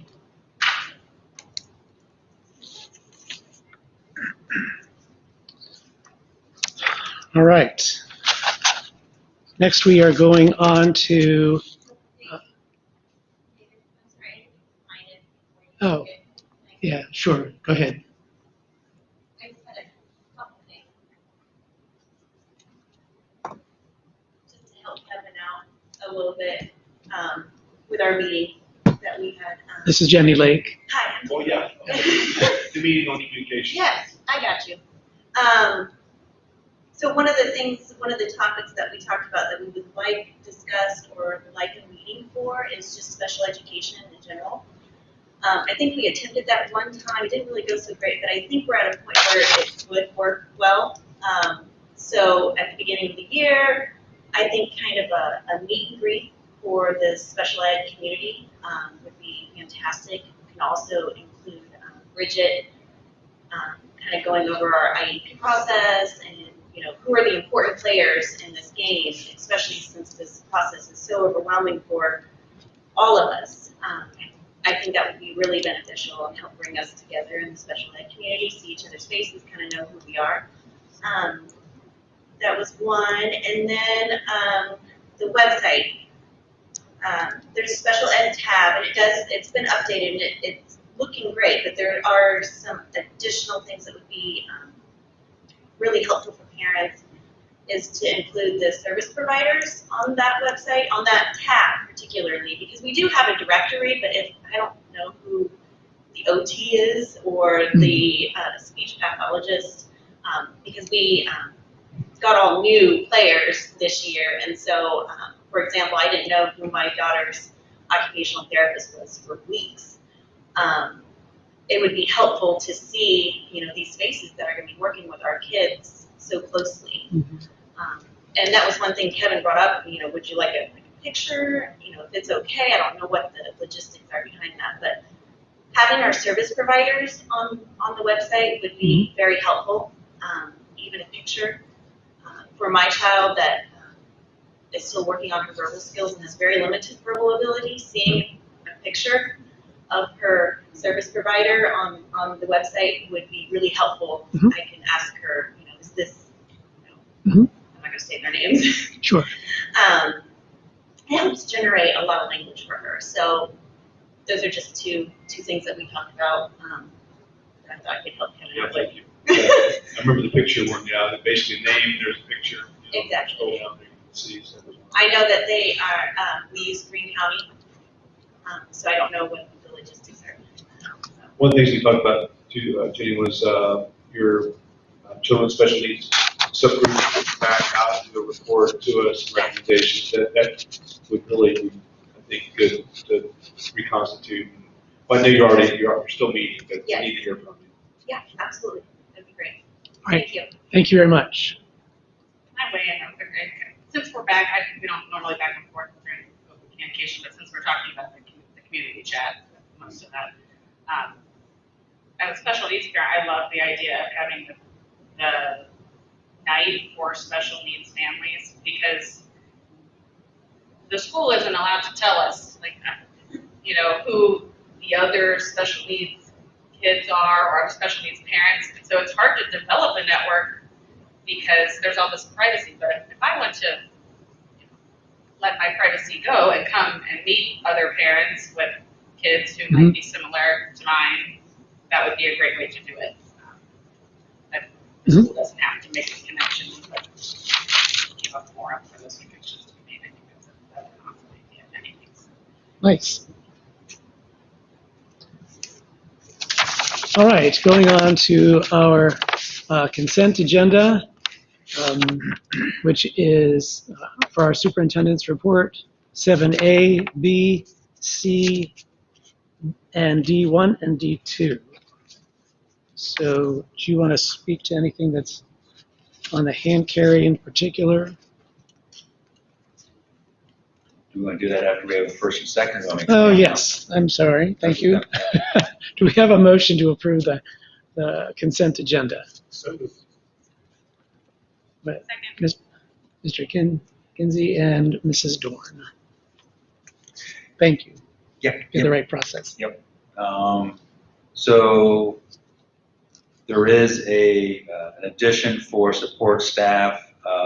So we got two different papers. We have an addition, a supplement, and then we have a hand carry for this to add to what's already in the packet. So again, the addition is support staff, 1-year employment for Savannah White, so that's being added into this consent agenda. And also the memorandum of understanding with our SLASP, or classified union. So we added a certified van driver to the to our contract. And so those are situations where there may be like 1 or 2 students that are maybe going to another school, the ESC, or maybe a homeless student situation where it's much more practical and cost efficient to take a van rather than a school bus. And also that person doesn't need to go through training, but they don't need to be CDL certified either, because it's a van, it's not a bus. So it's easier to get somebody to do that route because they don't have to go through all that training, but also it's more cost efficient. So we are adding this particular position, and we had an MOU with SLASP on that. All right. There are job descriptions for that van driver that was updated. That's with your hand carry also. And for central office secretary and central office reception preschool secretary, those are 0 net added positions. We're just kind of redoing a couple positions there, but there's no additional positions. We're just reworking them, the existing positions. All right. Any questions or comments? All right, Mr. Liming, please call the roll. Okay, Mr. Kinsey, Yes. Mr. Price, Yes. Mrs. Sloughman, Yes. Mr. Carpenter, Yes. Mrs. Dorn. Yes. Motion passes. All right, going on then to item E. Yep. So 2021-22 bus routing. So per section 3301-8313, People Transportation Operations Safety Rules, the board designates all bus stops, routes, and time schedules for the 21-22 school year. Superintendent or Transportation Coordinator have authority to relocate and or make changes as deemed necessary for the safety of the district's students and school buses. All right, do we have a motion? Mrs. Dorn?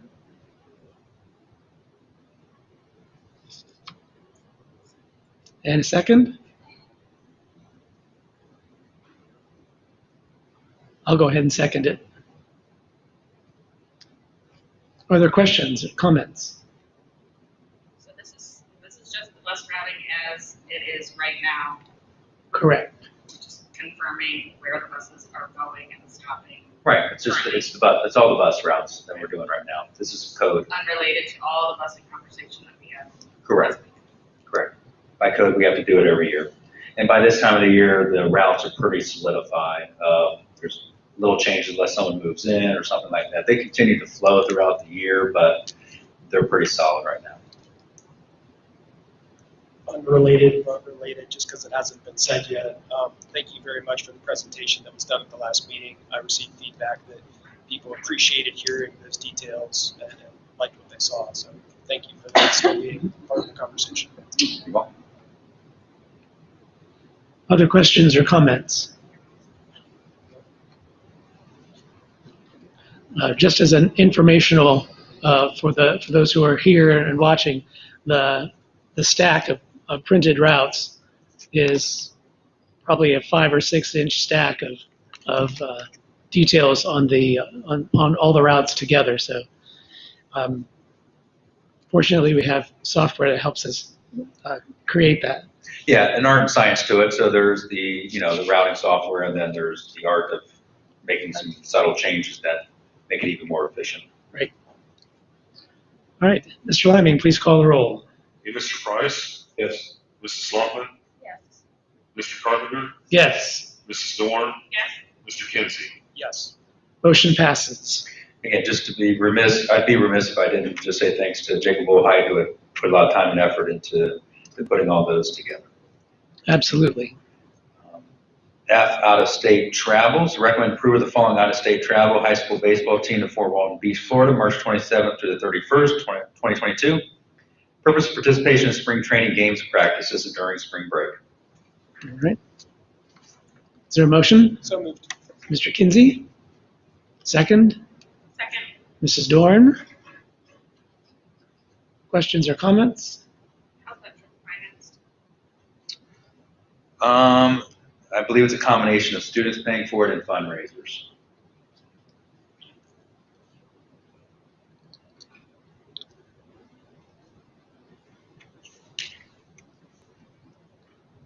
Any other questions or comments? All right, Mr. Liming, please call the roll. Mrs. Sloughman? Yes. Mr. Carpenter? Yes. Mrs. Dorn? Yes. Mr. Kinsey? Yes. Mr. Price? Yes. Motion passes. We were over to the hand carry, the new, I don't even know what it is, it's H on the hand carry, I'm sorry, on the agenda supplement. Are you going to do the items of information? No, we're going to do that last. Yeah, Okay. items of information are going to be last. Okay. So over to the agenda supplement H, master stay, test to play. So recommend to implement the Ohio Department of Health master stay, test to play option. We have a motion. So moved. Mr. Price, Second. Mr. Kinsey. Again, even though this Question. is, I'm sorry. Go ahead. Even though this is Greene County Public Health, they say they're going to go this route. It was also made clear during Dr. Van Hoffen on Monday that it still is optional at the district level to do this also. I think it's a great option for us as a district. I know that there were some questions, that kind of got deep into the weeds, but I think that's probably something that our administrators can work out along with Greene County Public Health. I think probably we don't need to try to figure out the weeds this evening. If there are any questions, I'm sure our administrators can take care of that. I do have a question related to this. I think this completely negates or removes the necessity or the benefit of our previous motion to consider antibodies as an exemption for quarantine. So I think we need to consider the repeal or rescission, whatever it is, for that particular item. Am I missing something here? But I don't see that there's a need to continue that previous resolution in the last board meeting. It seems like it's completely overcome by events with this. So. I would agree, but that's addressed in item I, mask mandate, because it is an amendment to the mask mandate. Sorry, I'm not tracking that because Yep, that's so two separate things, right? Well, the way it was done last time is mask mandate to recommend, the amendments on October 14th, on the I mask see. mandate, that deals with the antibodies. Okay, got it. So depending on how that one goes, but it is essentially, let's say, moot at this point with the test Okay, to play sorry. and mask to Yeah, stay. that's kind of between the lines here. That's why I missed it. So thank you. And I just want to say I agree with the sentiment with these new quarantine procedures that replaces what we've been doing in the past. You're turned on, but we're not hearing you. I know, I'm trying to speak, but it's fine. I agree. Here you go. Nice picture. Must have woke it up. All right, anything else? All right, Mr. Liming, please call the roll. Mr. Carpenter? Yes. Mrs. Dorn? Yes. Mr. Kinsey? Yes. Mr. Price? Yes. Mrs. Sloughman? Yes. Motion passes. All right, I, mask mandate, again, this is by the board's asking to be put on every regular board meeting agenda, and this is a regular board meeting because it was on the original schedule. This is not a special meeting, this is a regular board meeting. Mask mandate, recommend approval to continue grades K-6 masking mandate is approved on August 31st, 2021. Motions number 21-139, number 21-140, and number 21-141. And the amendments on October 14th, 2021, motions number 21-156, number 21-157, and number 21-158. Question for me. Do we have to make a motion to have a discussion? Yes. Okay. So do we have a motion? So move. Mr. Price? Is there a second? Second. Mrs. Dorn? All right, open it up for comments and discussion. The thing I wanted to cover here was on August 31st, when we decided to voted 3-2. I made the motion. We voted 3-2 for masking K through 6. One of the things I predicated that upon was the number of quarantines we were seeing, but also concerns of parents for the health of their children. So both those things influenced my decision. But I also later communicated to the nurses in our school buildings that very night, actually, when I went home, and some follow-up communication with them over the next couple of days. And I said, basically, my support for continued masking is certainly, I give consideration to the impacts of that masking on the children. And I specifically asked for 2 things, and I stated that would influence my support for continued masking. One, we heard a parent speak tonight about the concerns of germs in the masks for the kids. I think some of those kids no doubt wear that same mask all week long. And one of the things I asked for was new masks to be available for the children as they enter each classroom every day. So, because you have a variety of different types of masks. You have a mask that's been worn for days, the one that's been dropped, the one that's been swapped with another kid on the bus or whatever. And I asked for a fresh mask to be made available to the kids each day. To my knowledge, that never took place. I know masks are available in the schools, as in if a student goes, hey, I need one. But as far as every morning, as far as a standardized practice for those children to be able to be given a fresh mask so that they're not petri dishes of germs, that never took place to my knowledge. The other thing I asked for was, again, a way to minimize the impacts of masking upon the children, negative impacts, because there certainly are negative impacts socially, phonetically, as children learn to speak from others' formation of words and things like that. So there's certainly some negatives with respect to masking. And I asked for a way to be found for in-school mask breaks, in-classroom mask breaks. Whether it's per table, one kid for a few minutes, I didn't try to specify it, but I asked the nurses to find a way. I was very surprised last week to learn that there is still mask break procedures that mirror closely what we had last year, at least to some degree. So in some cases, kids are going outside and standing near a pole and taking their mask off. And that surprised me because I recently saw a recess. I saw kids playing and being kids. And it really surprised me to find out that at least there's some level of mask break taking place where kids are going out and standing in a certain area and dropping their mask for a few minutes. And so the fact that I believe that the masks, they're not as clean as they should be, and therefore it negates the benefit of it. And secondly, the way was not found to minimize the negativity of wearing masks, such as in classroom mask breaks, that really shades my interest in continuing to support a mask mandate for K through 6. The other thing that I'm going to listen to what you all have to say, and we're going to debate this back and forth.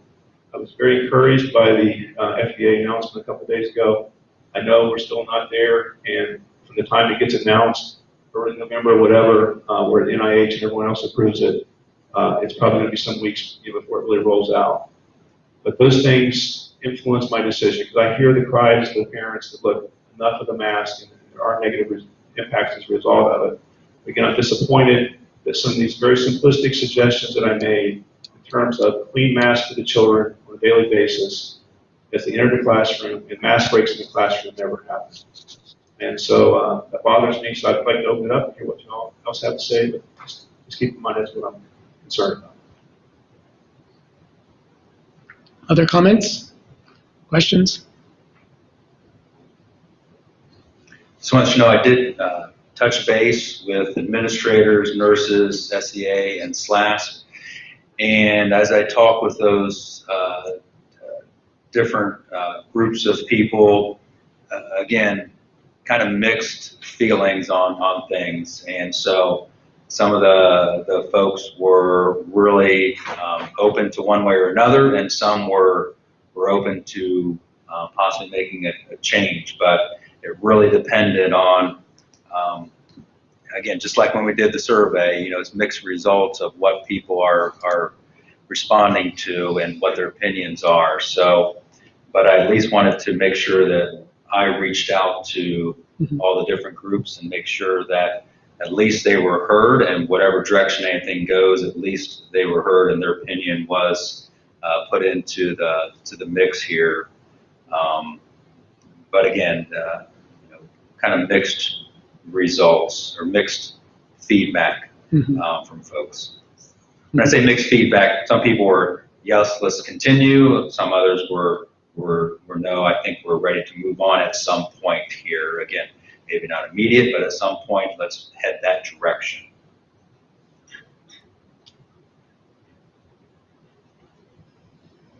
I have a few thoughts I'd like to share. Okay. And I will be relatively brief compared to perhaps some of my thoughts in the past. So appreciate your time. Compared to me. Allowing me to speak. Compared to me, right? No, that's all right. Somebody else set the curve. That's okay. I actually came prepared to review a lot of the information that we've discussed in the past. I was planning on reading a few letters and reviewing some recommendations that we've heard from teachers. I'm not going to do that, but those are available. Those have been said before. Everybody up here knows those. But just briefly, for anybody watching at home or who's here in the room that doesn't know, I mean, we have heard on both sides of this issue from medical professionals and doctors. We've had doctors who have come and you know, been brave enough to stand there and spend their time and talk about how can we consider the overall well-being of our children and our students. We've had doctors advocate for personal choice, for family choice when it comes to masking our children. We've had teachers on both sides of this issue. I respect both sides. We've had teachers come and address us about the detrimental effects that they're seeing in their classroom. And on individuals, yes, but also on entire classrooms. We've had teachers contact us who have described second grade classrooms with behavioral patterns of kindergartners. We've certainly had parents speak on both sides of this issue. Again, I respect everybody who comes to make their voice heard. We've received letters and heard parents talk about their students who have had to miss getting on the bus and go back in and miss a day of school because they're having anxiety attacks.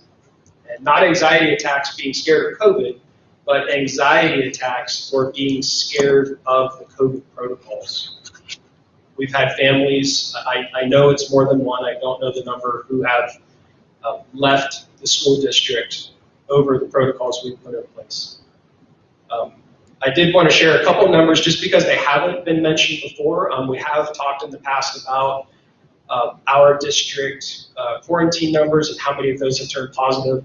I kind of wanted to try to do an apples-to-apples comparison between a district that I knew has been family choice as their policy for masks and try to compare those numbers to what we have through K through 5, which is Stephen Bell and BCI. And thankfully, I think there's a really good example just 15 minutes to our south in Waynesville. They have a COVID dashboard. It's very similar to ours. So kind of here's what I did. I'm a numbers nerd, apology. I'll try not to make this too dry. But I went and I compared the population of students in K through 5 in Waynesville. And then I got the population of our students here in Stephen Bell and BCI. In Waynesville, there's 687 students in K through 5. And here in Bellbrook, we have 1,106 students. Of the 687 students in Waynesville, they have had 24 positive cases of COVID. That turns out to, so, 687 and 1,106, those two populations, we can't compare apples to apples. But what we can compare apples to apples is the 24 positives out of their Waynesville population is 3.5% of their population tested positive while they were employing a family choice policy. So compare that to Stephen Bell and BCI. We've had 64 positives out of 1,106. When you crunch those numbers, that's 5.8%. And just so you know, these are from the exact same time periods. I started with August 31st for our Bellbrook numbers, and the Waynesville numbers start basically at the exact same time. It's August 28th. They actually have 5 extra days, if you care, 5 extra days to be calculating their numbers. But we were at 5.8% of our population testing positive. And at the same time period, they were at 3.5% of their population testing positive. So that's just one example, but you know, they're 15 minutes down the road. We hang out at all the same festivals. I imagine a lot of those folks come up here and shop at our Kroger and Costco, so I think it's an apt comparison. And then I kind of want to finish with this, just to make sure what I'm missing.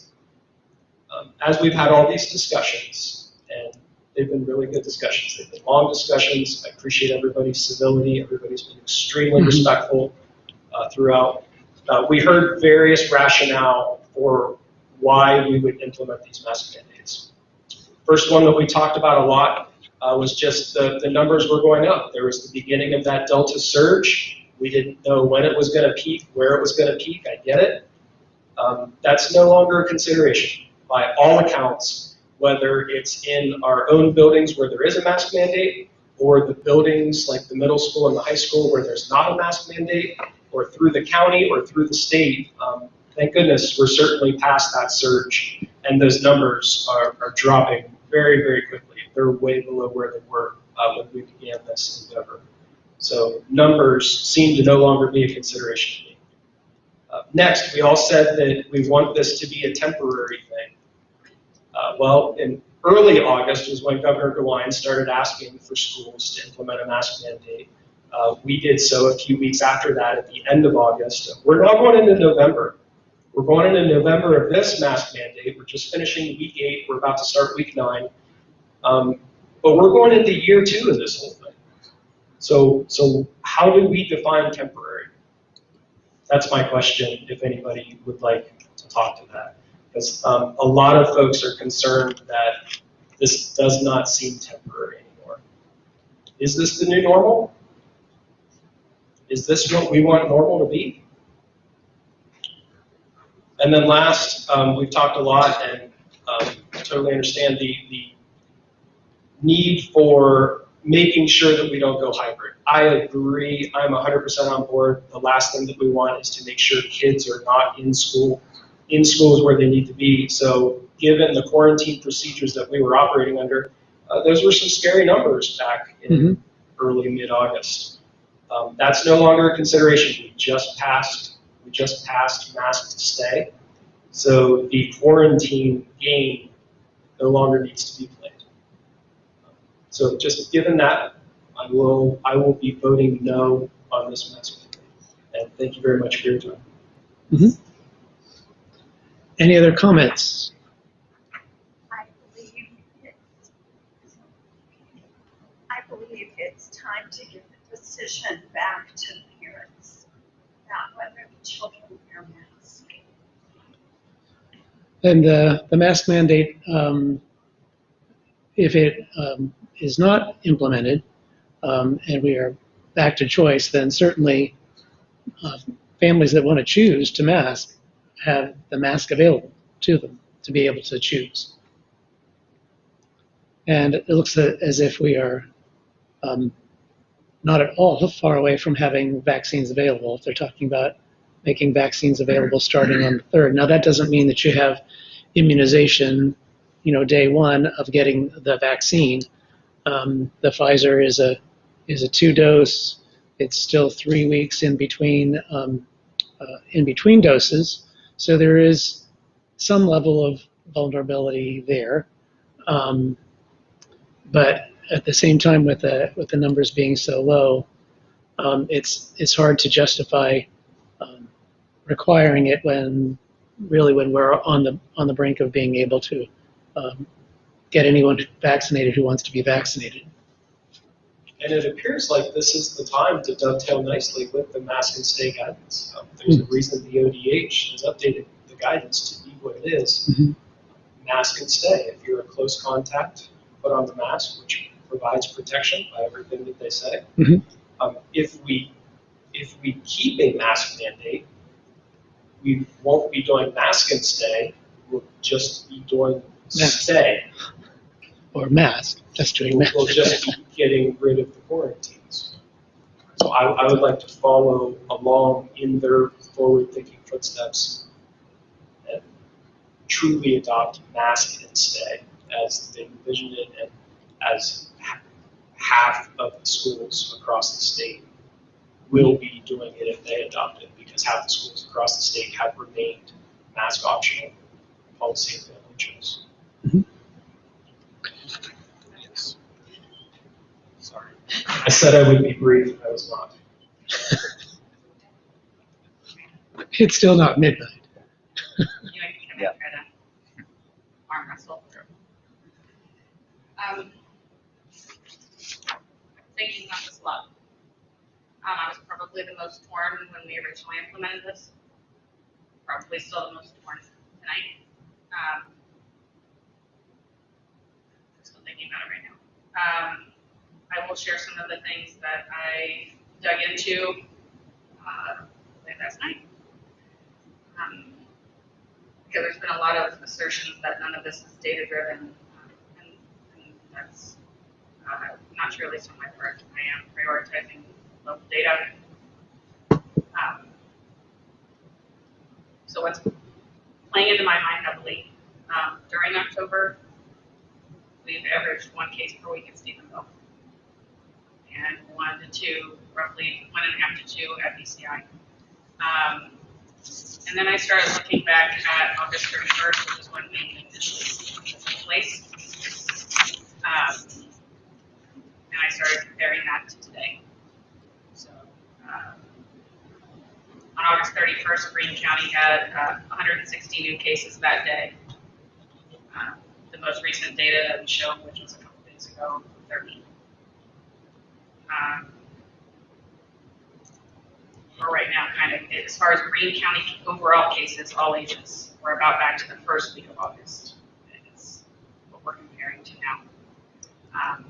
In Ohio, kids under 18, the cases that week that we put the masking into place were around 12,000.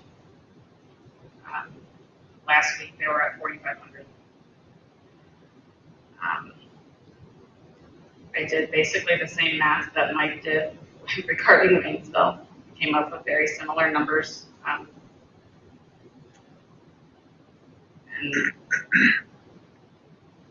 that's what I've been digging into. I was really wanted to hear what Greene County had to say tonight.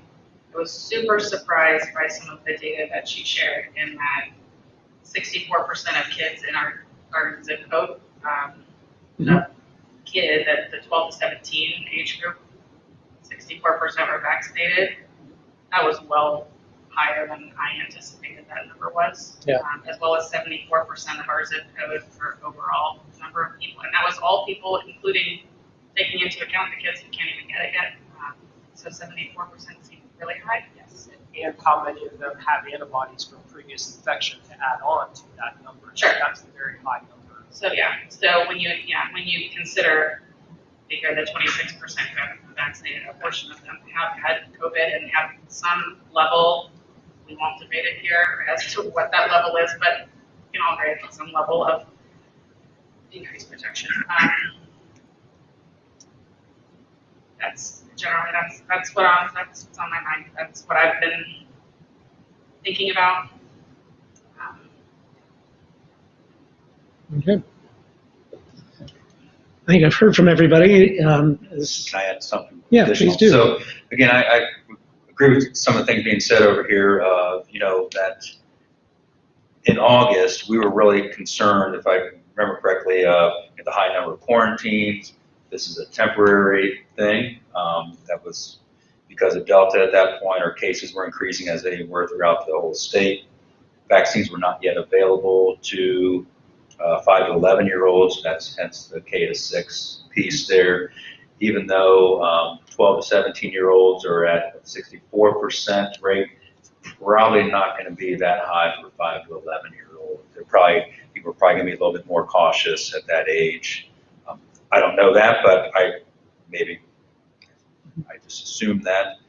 But our around the area, we do have a very high vaccination rate.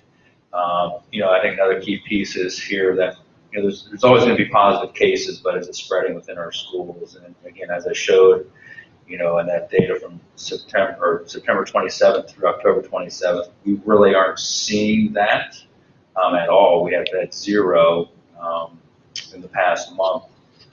And again, those quarantines are there. If we had the mask to stay, test to play, those would be 0, or maybe there's a mask exemption student that would be in there that they wouldn't be in play, but it would be essentially 0 for the number of quarantines. So that was also obviously a huge piece of why we went to masking, and there was some spread going on at BCI and Stephen Bell, within some classrooms there, and we're able to really squash that. So, with the mask to stay and test to play, with our numbers right now, either now or in the near future, it probably would be okay to move to something optional at this point.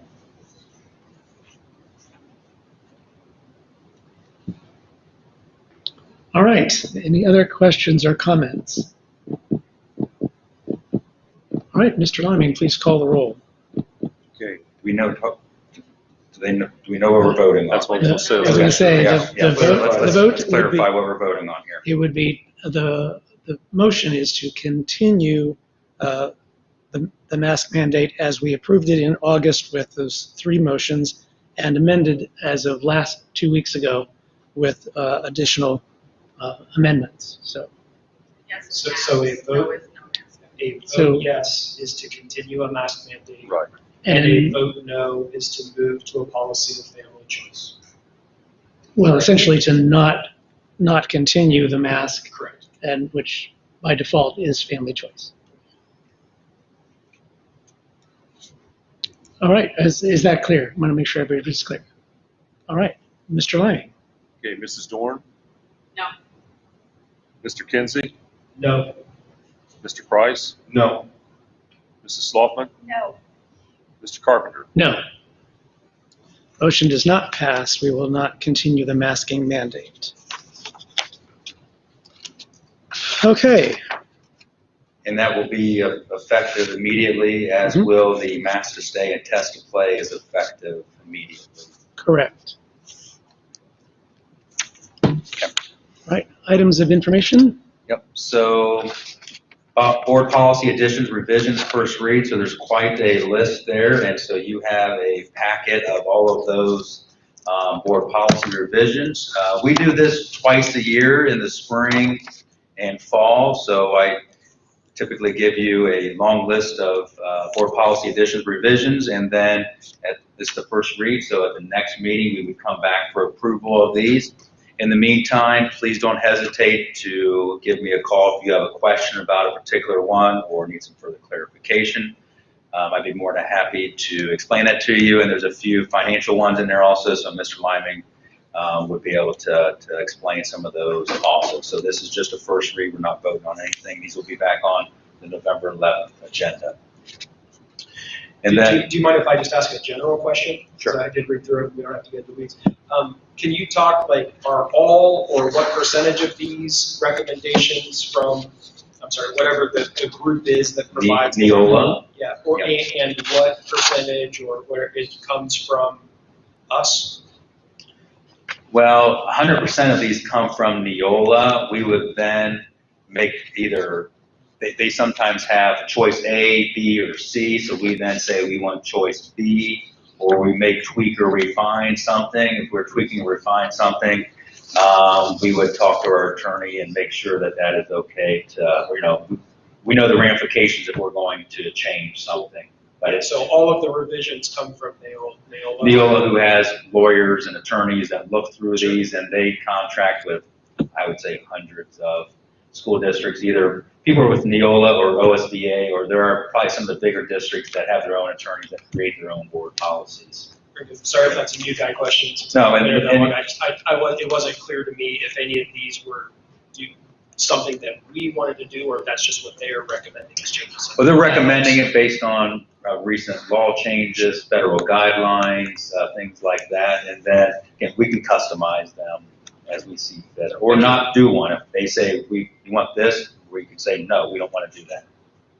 Or stay for later time. Yep. And next here is review of calendar meeting dates on 2022. So this is another item of information that we typically approve in November. And this is for 2022 meeting dates of the Bellbrook-Sugarcreek Board of Education. So as it stands right now, really mirrors what we did this year. And that is essentially one extra regular meeting. It's not a special meeting, so you can only, there's no such thing as a work session. It's either a regular meeting or it's a special meeting. So anything that's on this calendar is a regular meeting because it's already scheduled. Anything that's not on the calendar would be a special meeting that the board would call. So again, providing feedback to me and or Mr. Carpenter if we want to see some changes, or we can put on a discussion item, or we can have discussion between now and November of what we're looking for. Again, like I said, we have one extra regular meeting a quarter next year, just like we did this year. Obviously, we had a lot more than just these regular extra meetings. We had a lot of special meetings, but these are the ones that are scheduled. So it's 17 for the year. Again, the way we have these scheduled right now is we have one the first semester, one the second semester at each of the schools. So that's the way we have it scheduled right now. And then summer is essentially at the Board of Education, the same peer education center. We had one last year that was a Saturday morning, more of a workshop type environment. Yep. Correct. I found that to be very beneficial. Sure. I don't know if that's something We're- that I here, but I think it was technically a regular meeting. No, we call that as a special meeting, Special meeting. because there are certain, by policy, we do certain things in a regular meeting, and really that was just to call to order and then go to our training. Yeah, that's a training with OSBA, and we've already talked about that. I think that's something we would like to do again, especially as at least one new board member. So that training for everybody, new person, but everybody else of just trying to professional development, get trained. And I think it was beneficial last year, and it'll be beneficial again this year. Mm-hmm. I was the newbie at that. Yep. Was very helpful. Yep. And then just as an additional item of information, the OSBA annual conference in Columbus is not this weekend, but the following weekend. And so a number of the administrators, and I know that I'll be going, participating in that as well, which is also great continuing education for board members and administrators. All right.